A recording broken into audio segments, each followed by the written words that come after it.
हम पढ़ रहे हैं ल्यूसेंट हिस्ट्री। इसमें दिल्ली सल्तनत पढ़ रहे हैं। अब है पार्ट 30। इसके अंदर आएगा एडमिनिस्ट्रेशन अंडर द दिल्ली सल्तनत। दिल्ली सल्तनत क्या है? टर्किश। ठीक है। The Turkish sultan in India declared himself lieutenant of faith, that is the Abbasid caliphate of Baghdad. Abbasid caliphate of Baghdad. ये कौन है? Turkish sultan. जो टर्किश सुल्तान है उसको जो है लिeutenant ऑफ फेथ माना गया, अब्बासिद खलीफा ऑफ बगदाद, और उसका नाम से खुतबा लिया गया। It does not mean that Khalifa became legal ruler. Khalifa had only moral position. तो मॉरल पोजीशन था खलीफा, मतलब खलीफाओं के अंदर है यहाँ की वो क्या कहते हैं, रियासत, इस तरह से था। और खुद पर लिया गया था। Political, legal and military authority was vested in sultan. और पॉलिटिकल, लीगल और मिलिट्री ये पावर किसके पास थी? सुल्तान के पास थी। वो कौन था? वो रिस्पॉन्सिबल था फॉर एडमिनिस्ट्रेशन और कमांडर इन चीफ था ऑफ मिलिट्री फोर्सेस का। क्या काम कहता है? He was responsible for administration and was commander in chief of military forces. Military forces का वो कमांडर इन चीफ था, एडमिनिस्ट्रेशन के लिए रिस्पॉन्सिबल था और कमांडर इन चीफ था मिलिट्री फोर्सेस का। कौन? सुल्तान। तो हमें दो इंपॉर्टेंट लोग पता चले हैं। पहला है टर्किश सुल्तान। टर्किश सुल्तान क्या है? वो मॉरल पोजीशन होल्ड करता है। उसके नाम पर खुतबा लिया जाता है कि यहाँ का सुल्तान उसके अंडर है, वर्क करता है। और पर उसके पास कोई यहाँ की पावर नहीं थी। यहाँ का जो सुल्तान था उसके पास पॉलिटिकल, लीगल, मिलिट्री अथॉरिटी थी यहाँ की, और यहाँ का वो कमांडर इन चीफ भी था और एडमिनिस्ट्रेशन हेड भी था। और there was no clear law of succession developed among Muslim rulers. कोई क्लियर लॉ ऑफ सक्सेशन नहीं था। 10 military strength was the main factor for the succession of throne. तो थ्रोन को सक्सेशन करने का मेन फैक्टर क्या था? Military strength. Military strength was the main factor for succession of crown. क्योंकि क्या नहीं था? कोई भी क्लियर लॉ ऑफ सक्सेशन नहीं था। अब इनकी एडमिनिस्ट्रेशन की बात कर लेते हैं, डिपार्टमेंट्स की। पहला है डिपार्टमेंट दीवान ए विजारत। दीवान ए विजारत। विजारत का मतलब है फाइनेंस। दीवान ए मतलब डिपार्टमेंट ऑफ फाइनेंस। विजारत मतलब फाइनेंस। विजारत का मतलब है फाइनेंस। दीवान ए विजारत, तो इसका हेड कौन होता था? वज़ीर। फाइनेंस का हेड होता है वज़ीर। दीवान ए विजारत, दीवान विजारत का हेड होता है वजीर। दीवान अर्ज, अर्ज इज़ फॉर मिलिट्री। दीवान अर्ज मिलिट्री के लिए इसका हेड कौन है? अरीज ए मुमालिक। अरीज ए मुमालिक। मुमालिक, अरीज ए मुमालिक। अरीज है वो, अर्ज थोड़ी अरीज है। दीवान अरीज, दीवान अरीज मतलब दीवान अरीज जो डिपार्टमेंट ऑफ मिलिट्री है। दीवान अरीज का जो है हेड कौन है? अरीज ए मुमालिक। दीवान इंशा, इंशा का मतलब है कॉरेस्पॉन्डेंस। दीवान इंशा, इंशा का मतलब है कॉरेस्पॉन्डेंस, और इसका हेड कौन है? दाबिर ए मुमालिक। तो दीवान इंशा है, ठीक है। दीवान इंशा का मतलब क्या? Department of correspondence. इंशा मतलब कॉरेस्पॉन्डेंस, तो इसको कहते हैं दाबिर ए मामलाक। दाबिर ए मामलाक, मुमालिक। दाबिर ए मुमालिक, और ऊपर क्या था? अर्ज मुमालिक, और यह है दाबिर ए मुमालिक। फिर दीवान रिसालत। दीवान रिसालत मतलब अपील। दीवान रिसालत का हेड कौन है? दबीर ए मुल्क। दबीर ए मुल्क। दीवान रिसालत का हेड कौन होता है? दबीर ए मुल्क। ये डिपार्टमेंट ऑफ अपील व रिसालत। फिर दीवान ए मुस्तकराज मतलब department of arrears, arrears. Department of arrears. दीवान मुस्तकराज, ये अलाउद्दीन खिलजी ने फाउंड किया था, मुस्तकराज। फिर उसके बाद है दीवान रियासत। एक तो रिसालत, अभी रियासत, ये डिपार्टमेंट ऑफ कॉमर्स है। Department of commerce. दीवान रियासत कौन है? Department of commerce. इसमें रईस ए मुमालिक, इसे अलाउद्दीन खिलजी ने इस डिपार्टमेंट को लॉन्च किया था। फिर उसके बाद है दीवान कोहली। दीवान कोहली डिपार्टमेंट ऑफ एग्रीकल्चर, फिर मोहम्मद बिन तुगलक ने हेड किया था। दीवान बंदगान, डिपार्टमेंट ऑफ स्लेव्स, ये फिरोज शाह तुगलक ने करा था। दीवान कोहली मोहम्मद बिन तुगलक ने किया था। दीवान कोहली एग्रीकल्चर वाला मोहम्मद बिन तुगलक ने किया था। बंदगान फिरोज शाह तुगलक ने किया था। दीवान खैरात मतलब चैरिटी डिपार्टमेंट, ये फिरोज शाह तुगलक ने किया था। और दीवान इस्तियाक मतलब पेंशन। दीवान इस्तियाक मतलब पेंशन। दीवान इस्तियाक मतलब पेंशन, इसे फाउंड किसने किया था? फिरोज शाह तुगलक ने फाउंड किया था। और इसके बाद अब एडमिनिस्ट्रेशन डिवीज़न की बात करें तो सबसे बड़ा इक्ता है। इक्ता के बाद है शिक, फिर परगना, फिर ग्राम। इक्ता, शिक, परगना, ग्राम। इक्ता, शिक, परगना, ग्राम। इक्ता मतलब प्रोविंस, शिक मतलब डिस्ट्रिक्ट, परगना मतलब तालुका, एंड ग्राम ग्राम। एकता में कौन होता है? मुक्तिया वाली। एकता का हेड है मुक्तिया वाली। शिक का है शिकदार। परगना का है चौधरी आमील। परगना का है चौधरी आमील। और ग्राम है मुकद्दम खुद। ग्राम में होता है मुकद्दम एंड खुद। ग्राम में कौन होता है? मुकद्दम एंड खुद। ग्राम में कौन होता है? मुकद्दम एंड खुद।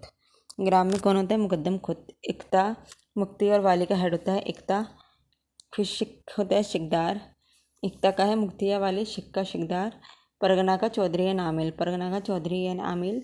ग्राम का मुकद्दम एंड खुद। ग्राम का मुकद्दम एंड खुद। एकता शिक परगना ग्राम। एकता शिक परगना ग्राम। एकता का कौन है? मुक्तिया वाली। शिक का है शिकदार। एकता का है परगना वाली। शिक का है शिकदार। परगना का चौधरी आमिल। परगना का चौधरी एंड आमिल। ग्राम का है मुकद्दम एंड खुद। ग्राम का है मुकद्दम एंड खुद।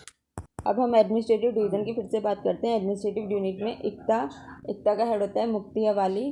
फिर शिक शिकदार। परगना का होता है चौधरी आमिल। परगना का चौधरी आमिल। ग्राम का मुकद्दम खुद। अब हम आर्क एंड आर्किटेक्चर की बात करते हैं अंदर दिल्ली सल्तनत।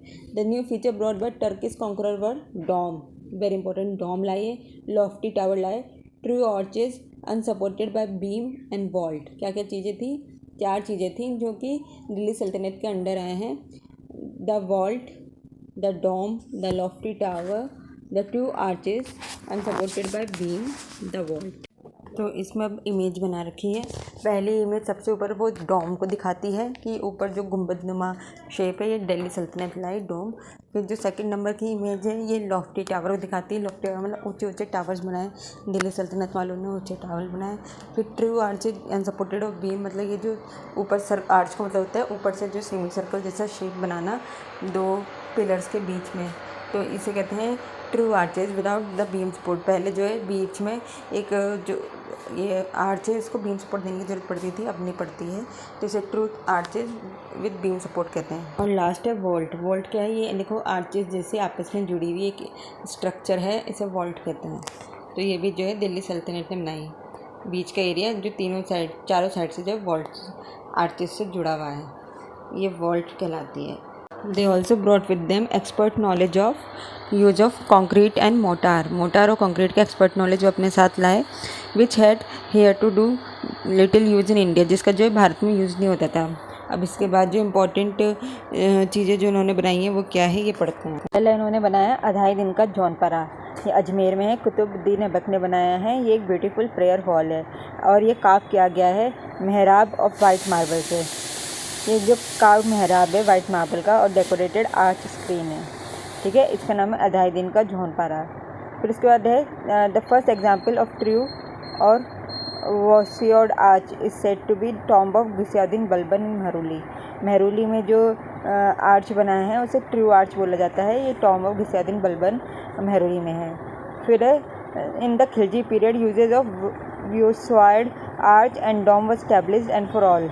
अब ये सबके लिए बनने लग गया था, पहले क्या था सिर्फ टॉम था।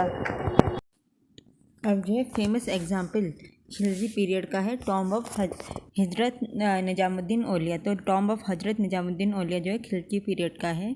और गियासुद्दीन बलबन का जो टॉम्ब है ये आपका जो है मामलुक पीरियड का है। अलाउद्दीन का जौनपरा अजमेर का भी जो है मामलुक पीरियड का है। फिर the Tughlaq building so stark simplicity and sobriety probably indicate less financial resources as well as puritanical taste, मतलब प्योरिटी दिखाने के लिए और पैसे कम होने के कारण से जो है बिल्डिंग्स बहुत सिंपल थी और सोबर थी। Sloping walls and a dark appearance characterise the building. The walls sloping थी और अपेयरेंस डार्क थी बिल्डिंग्स की। बिल्डिंग्स की अपेयरेंस कैसी थी? डार्क। बिल्डिंग्स की अपेयरेंस डार्क थी और स्लोपिंग वॉल थी। अब है सम नोटेबल तुगलक मोन्यूमेंट हैं। Fort of Tughlaqabad, tomb of Ghiyasuddin Tughlaq, which marks a new phase of Indo-Islamic architecture by serving as a model for later tombs and the fort of Adilabad. तो तुगलकाबाद हो गया, गियासुद्दीन बलबन तुगलक का टॉम्ब हो गया, ये सब एग्जाम्पल हैं टॉम्ब तुगलक डायनेस्टी की। फिर सैयद पीरियड बहुत शॉर्ट था, उसमें कोई ज़्यादा कंस्ट्रक्शन हुआ ही नहीं। फिर the construction of double dome, ये बहुत इंपॉर्टेंट है। डबल डॉम का कंस्ट्रक्शन ये मेन फीचर है लोधी आर्किटेक्चर का। लोधी आर्किटेक्चर का मेन फीचर क्या है? Double dome. लोधी आर्किटेक्चर का मेन फीचर क्या है? Double dome. और one of the worth noting है बिल्डिंग मौत की मस्जिद जो कि इरेक्ट की गई थी by prime minister of Sikandar Lodi. Prime minister of Sikandar Lodi ने इरेक्ट की थी मौत की मस्जिद। Prime minister of Sikandar Lodi, Sikandar Lodi के प्राइम मिनिस्टर ने बनाई थी मौत की मस्जिद। अब हम बात कर लेते हैं लिटरेचर ऑफ दिल्ली सल्तनत। ठीक है, इंपॉर्टेंट बुक्स कौन सी हैं, उसके ऑथर्स कौन हैं, और उसमें हिस्टोरिकली इंपॉर्टेंट इन्फॉर्मेशन क्या है। पहला है तहकीक हिंद। तहकीक हिंद किसने लिखी है? अलबुरीनी ने। अलबुरीनी लिखी है Tahqiq Hind. Alberuni was an Arabian scholar who wrote about the slave dynasty. Alberuni ने जो है स्लेव डायनेस्टी के बारे में लिखा है। ठीक है, तहकीक हिंद इस किताब का नाम है। फिर तबाक़त-ए-निसरी, ये मिनहाज उस सिराज ने लिखा है। तबाक़त-ए-निसरी, तबाक़त-ए-निसरी किसने लिखा है? मिनहाज उस सिराज, मिनहाज उस सिराज ने लिखा है तबाक़त-ए-निसरी। और he gives into account of Iltutmish reign, Shamsuddin Iltutmish, उसके रीन के बारे में जानकारी देता है मिनहाज उस सिराज। तो मिनहाज उस सिराज को पाटन भी इल्तुतमिश ने किया था। तो मिनहाज उस सिराज में क्या लिखा गया है? तबाक़त-ए-निसरी, तबाक़त-ए-निसरी, जिसमें इल्तुतमिश के रीन के बारे में डिटेल दिया है। फिर लैला मजनू, अमीर खुसरो। अमीर खुसरो ने तबला का वो के आविष्कार किया था। इन्होंने लैला मजनू लिखा। ये कोट पोएट थे अलाउद्दीन खिलजी के। अमीर खुसरो याद रखना अलाउद्दीन खिलजी से रिलेटेड है। Amir Khusro is related to Alauddin Khilji. तो इन्होंने लैला मजनू करके किताब लिखी है। और कॉन्क्वेस्ट ऑफ अलाउद्दीन को इन्होंने लिखा है एक बुक में जिसका नाम है ट्रेजर्स ऑफ विक्ट्री, जिसका नाम है खजाने उल फतह।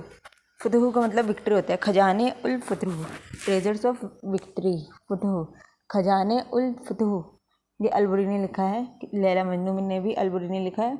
अलबुरीनी कह रही सॉरी, अमीर खुसरो ने लिखा। अमीर खुसरो ने लिखा है लैला मजनू।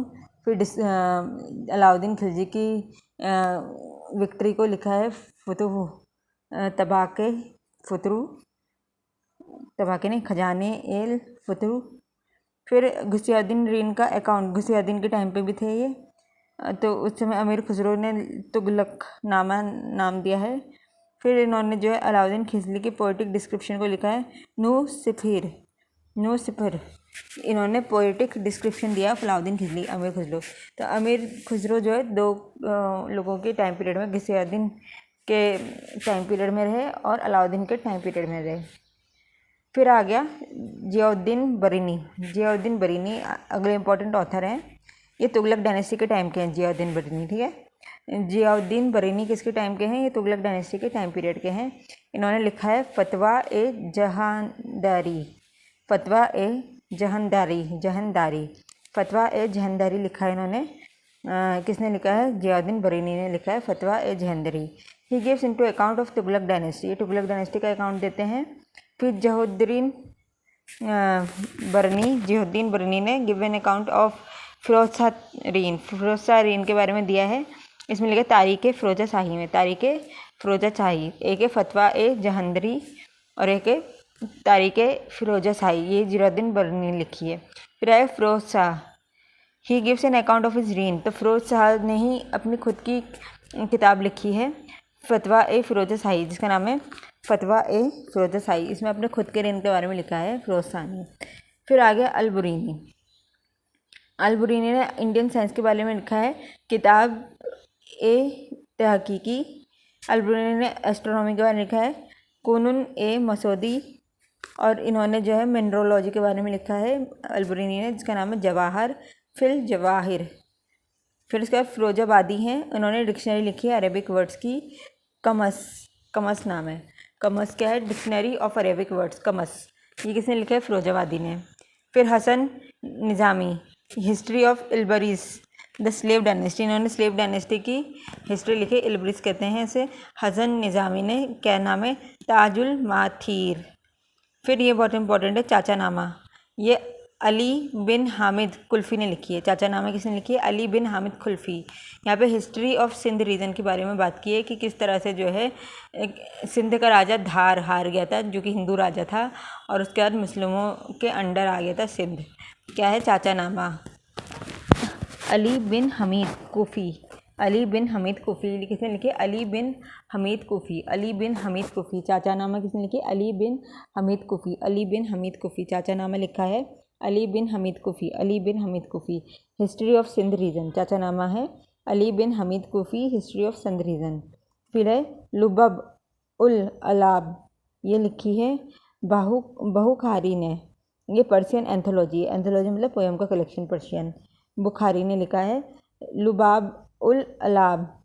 फिर है खमश, ये अमीर खुसरो ने लिखा है, अमीर खुसरो ने, लिटरेचर एंड पोएम है खमश। फिर कह रहा है फिरदौसी, फिरदौसी ने लिखा है मोहम्मद गजनवी के रीन के बारे में शाहनामा में। इब्न बतूता, ये एक ट्रेवलॉग विद स्टोरीज़ है, किताबुल रिहाल, तो ये इंपॉर्टेंट है, इस किताब के बारे में बहुत पूछ लेते हैं। किताबुल रिहाल के बारे में ये इब्न बतूता ने लिखा है। किताबुल रिहाल किसने लिखा है? इब्न बतूता ने। किताब उल रिहाल लिखा है इब्न बतूता ने। फिर अमीर खुसरो तो है जलाउद्दीन का कॉन्क्वेस्ट और उसकी life. Miftah ul Futuh, Jalaluddin conquest and life, Miftah ul फतूह।